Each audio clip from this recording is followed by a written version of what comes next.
মেয়েটি সাবওয়েতে ছিল এবং অসাবধানতাবশত কারো হাত ধরেছিল, কিন্তু তার হাতে লেগে যায় এক ধরনের আঠালো নাকের ময়লা। এতে মেয়েটি খুব ঘৃণা লাগা শুরু হয়। সে একটি কাগজ বের করে হাত মুছতে লাগলো। প্রথমে সে ভেবেছিল বিকৃত রুচির মানুষ, সে বিষয়টি গুরুত্ব দেয়নি, কিন্তু বুঝতে পারেনি পরবর্তীতে কি হবে। কিন্তু অফিসে কাজে এসে সহকর্মীর কাছে থেকে সে জানতে পারলো কিছু একটি হচ্ছে, নাক দিয়ে রক্ত পড়ছে। সে আয়না বের করে দেখলো এবং তৎক্ষণাৎ বাথরুমে ছুটে গেল সামলানোর জন্য। সে ভেবেছিল এটা হয়তো শরীরের অতিরিক্ত গরমের কারণে হয়েছে, কিন্তু মুখের রক্ত মুছতে সে সঙ্গে সঙ্গে কিছু অস্বাভাবিকতা দেখতে পায়। প্রথম সুযোগে সে হাসপাতালে গেল একজন চর্মরোগ বিশেষজ্ঞকে পরীক্ষা করতে।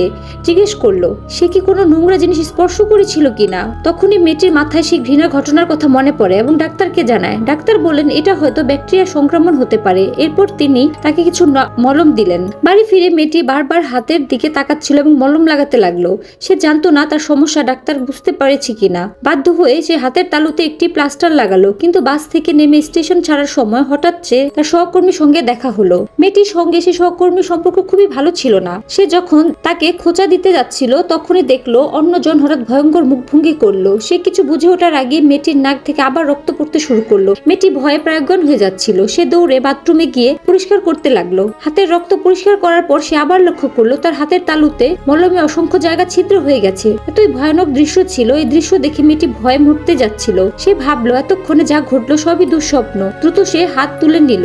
দেখলো তার হাতের তালুতে এখনই সেই প্লাস্টার লাগানো। নিজের ধারণা যাচাই করতে সে একটি খুলতে যাচ্ছিল, ঠিক তখনই এক সহকর্মী তাকে ডাকলো। এই সময় অফিসের অন্য নারীরা সহকর্মীর সঙ্গে উদযাপন করছিল তার সাফল্য। সেই সহকর্মী ছিল একজন ভয়ঙ্কর কন্টেন্ট নির্মাতা। সে মাত্র কয়েকদিনের মধ্যেই লাখ লাখ অনুসারী পেয়ে গেছে। এতে হিংসায় আক্রান্ত মেয়েটি বাথরুমে গিয়ে বমি করতে লাগলো। কাজ শেষ করে সে মাথা নিচু করে বাড়ির দিকে রওনা দিচ্ছিল, কিন্তু হঠাৎ তার নাকে ঠান্ডা বাতাস অনুভব হলো। আয়নার সামনে দাঁড়িয়ে সে দেখতে পেল রক্ত পড়তে লাগলো, এমনকি তার হাতের তালুতে অসংখ্য ছোট গর্ত দেখতে পেল। সে তখন বুঝতে পারলো আগের দুঃস্বপ্নটি আসলে বাস্তবে পরিণত হয়েছে। সাবওয়ে স্টেশনে পৌঁছে সে আবার বাথরুমে ঢুকলো। হাতের প্লাস্টার খুলে ফেলতেই দেখলো হাতের গর্তগুলো এখনো ভরা এবং আরো ভয়ঙ্কর দেখাচ্ছে।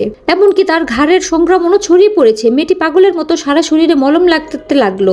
হঠাৎ একটি অজানা হাত মলমটি মেঝেতে ফেলে দিল। পাশে থেকে একজন ছোট হাত ধরে তাকে টেনে নিল। মেয়েটি মুখ ভয়ে জমে গিয়েছে। পর মুহূর্তে তার হাতের তালুতে শিকড় গজাতে লাগলো। তার পুরো শরীর যেন সার হয়ে যাচ্ছিল। সবুজ জৈব পদার্থে পুরো শরীর ঢেকে গেল। মাত্র কয়েক মিনিটের মধ্যে মেয়েটির জীবন এখানেই শেষ হয়ে গেল। তারপর একটি ভয়ানক পরিণতি ঘটলো।